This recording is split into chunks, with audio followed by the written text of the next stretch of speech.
Anakin. Anakin is gone.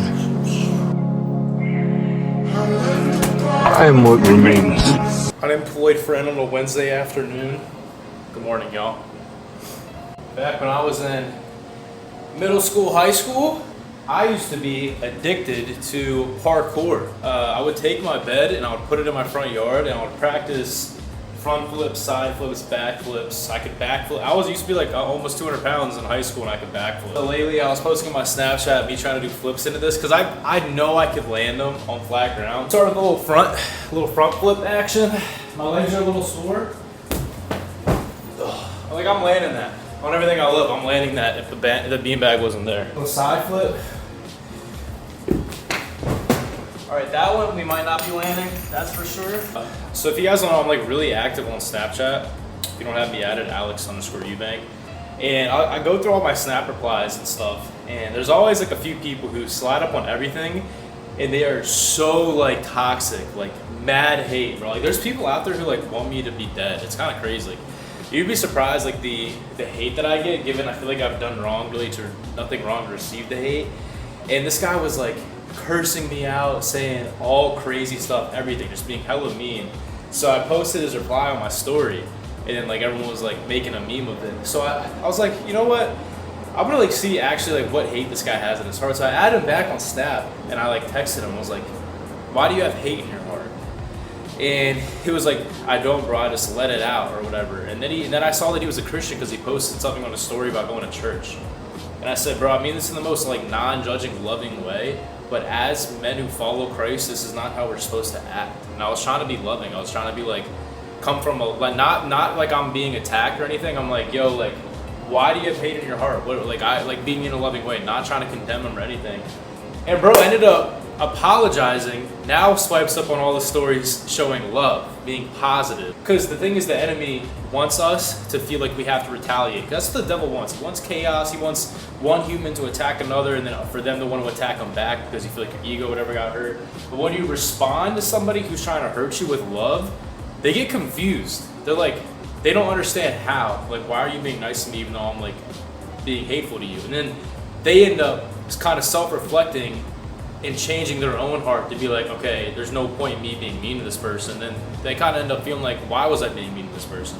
So if you ever feel like you're getting hated on in life, or people are being mean to you, bro, show love to them back in every situation, bro. Because at the end of the day, you should feel bad for someone when they're hating you or being mean to you, because it's coming from a reflection on the inside of their own heart, usually from a place of insecurity, from envy, from jealousy.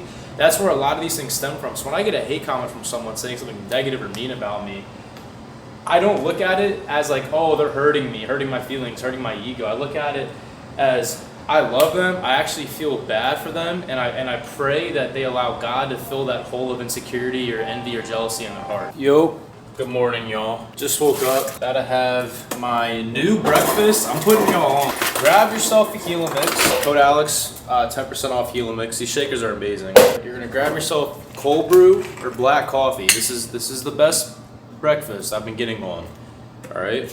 You're gonna pour like, there you go, good amount right there. Get your caffeine in. Black coffee is like 15 calories right there. Honestly, if you don't even like coffee, you might still like this. Somebody told me to try this one, so I'm gonna give them the benefit of the doubt and try it. But usually I would say use the cinnamon toast protein powder from Rise. I made a TikTok on this, and it is like a cinnamon creamer, and it makes your cold brew taste insane, and it's a straight protein, 25 grams of protein. Someone on my Snapchat story told me to go try the Jet Puff, the marshmallow one. So I'm gonna try that next. Rise is known for having some of the best tasting protein powder in the game, so if you wanna go check it out, they have so many different flavors. My favorite though, if I'm drinking a protein shake, is the Skippy peanut butter. So plop it in there.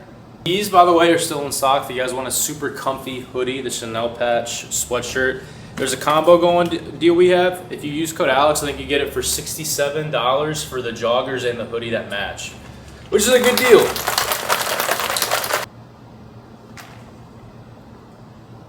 Wow.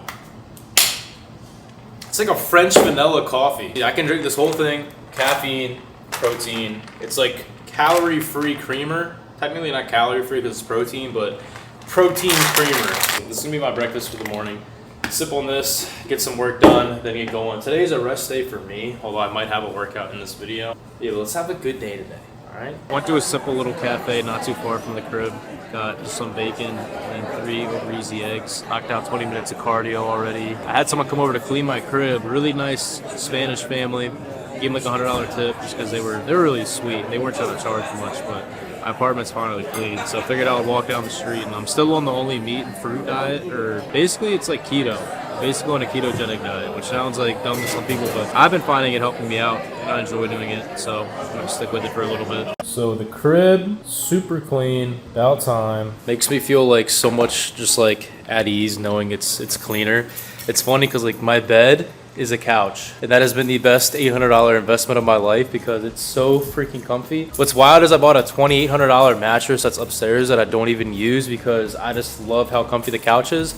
And I love, honestly, the natural lighting because it allows me to sleep in. Or, not sleep in, wake up early. So I like that. Back at the crib, Bible study of the day. This one's really good because I don't read much of the Old Testament, but lately I've been trying to kind of dabble with it. I'll just flip to a random page, scour through it, and if you're a new believer and you're struggling with the word to start reading in the Bible, I always recommend the New Testament. You don't have to read it from Genesis on. I think that's actually harder to understand and comprehend. When you kind of master the New Testament, like reading the Gospels and what Paul wrote, when you go to read the Old Testament, you see different characters about God, and you see Jesus in the Old Testament. Like with Abraham sacrificing his son Isaac. It's like a complete part of, or a representation or foreshadowing of God giving up his son to sacrifice for us and then providing a lamb. It's really interesting. And I was going through, but Alex, by the way, rise. I was going through Judges, and I've never read out of Judges before. And what stuck out to me, and this is about God's character that I'm getting, because I'm not reading every single verse. I'm more so kind of scouring it. Basically, in here, these subheadings, it says first period, second period, third period, fourth period, fifth period. And every single one of these periods basically starts off by saying the Israelites did evil in the eyes of the Lord. The Israelites are God's chosen people. They forgot the Lord their God and served the Baals and the Asherahs. I don't want to say that. And then it would basically talk about, I'm just going to summarize this because you can read this yourself. Based on what I'm seeing, the common theme in here is that the Israelites did evil, and then they would have to, God would allow them to be taken over by their enemy or by an oppressor, and then as they're being oppressed, they end up getting to the point where they cry out to God for mercy, cry out to God to be saved, and then God delivers them by sending some type of like a deliverer or some type of savior to kind of help get them out of that situation. And then there would be a moment of peace or whatnot, and then it would say, second period here. Again, the Israelites did evil in the eyes of the Lord. And because they did this evil, the Lord gave Eglon, king of Moab, power over Israel. And then again, they would get to the point where they would have to cry out to him, and then God would send a deliverer to kind of deliver them. And then third period, same thing. Again, the Israelites did evil. If I go all the way to the fourth period, again, the Israelites did evil in the eyes of the Lord, and for 7 years he gave them into the hands of the Midianites. Again, if we go over to, and then it says that Gideon was sent to defeat them. Then if we go over to the fifth period, again, the Israelites did evil in the eyes of the Lord. The common theme here, bro, when we do things on our own way and we're serving this world, you don't really have God's favor over your life. And God will allow you in a way because of the free will that you have, because he loves you, to be taken over by these evil entities. But the thing is, when you get to the point where you've tried it on your own way and you've realized, hey, this is not working, this is not fulfilling me, you get on your knees and you cry out to the Lord your God, saying, God, have mercy on me. God, I want you. I want to do it your way now. And he chose to send a deliverer to free them once you put an act of submission, a posture of submission towards him rather than doing it on your own way. God frees them. And that's what God will do for you. But it's the fact that over and over again, God's chosen people, the same thing. And God's omniscience, right? He knows everything, omniscient. He knows that after he delivers them, that again, after a moment of time, they're going to go turn evil again, turn away from him and do the same thing 5 times over. And he still chooses to love them and have mercy over his people, knowing that moments after he delivers them, that they're going to do the same thing, turn away from him, turn to evil, get to the point where they have nothing else to go, a point of despair, where they're going to cry out to him again, God, have mercy on me again, save us. Then he saves them again, just for them again to deny him, to become evil again. That pattern just shows, first off, our dark human nature, our sinful nature, to be away from God. But the fact that he loves us and has that much mercy over us, that he chooses to deliver us when we choose to have a posture of submission towards him. See, it didn't start from just out of nowhere. It was his plan. It was once the Israelites cried out to him, then he sent someone to deliver them. And I really believe that, I mean, the last time God sent a deliverer was through Jesus Christ. That's why he doesn't have to do this anymore. But I really do believe if you're going through a struggle or hardship in your life, really check your spirit. Check, are you submitting to God? Are you serving the world? Or are you serving God? And if you feel like you're serving the world, but you're also going through some spiritual or just, physical hardship in life, cry out to God on your knees in an act of submission. Submit to God. Ask God. Tell him you need help and that you're done doing it your own way and you need his guidance and his help. And I promise you, you will find some type of deliverance in your life. Some type of peace, some type of joy that you did not have beforehand. So I decided to get that. I didn't even read the full in-depth in Judges, but I will. But I'm just going through a common theme, and that immediately came to my mind. I had to do a little quick Bible study on that.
Alright, so we're going to brunch with an Elysium athlete who just got baptized today at Elevation. So we're going to go take him out to brunch. Still trying to sell it. If anybody wants to buy it, let me know. Alright, yeah, we're still trying to sell the Corvette. So if you're interested, alexeubank432@gmail.com. I'm selling it for $150. I'll take $157. $157 with the exhaust, $10,000 exhaust.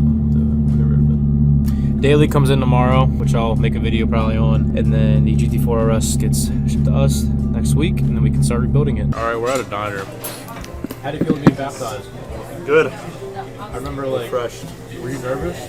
A little, yeah. 7 out of 10, 100%. Did you almost cry or no? I almost cried during mine. I almost teared up during the when they were playing the music, thinking about getting baptized. I remember when I did mine and I had to say the words out loud. I remember I almost started crying and thank God they dumped me because I really was about to in front of everybody. But you feel good though? Oh yeah. Ready to devote my life to God. Yeah, man. Need more people like that. We really do. It's a generation sad, bro. Treated them their little brunch. The place that I wanted to go was 2 packs, so I couldn't go, so that sucks. But he said that the life story video is what did it for him. Crazy, man. That video's got 1 million views now, bro. The fact that God was able to use that video that much to reach that many people and really change lives is insane, bro. God is good. Run around, put a bun of dope. Never had money, so I got the bag of my dummy. I should have covered my note. Freestyling quotes. Straight from the bottom, it's possible. Work with my approach.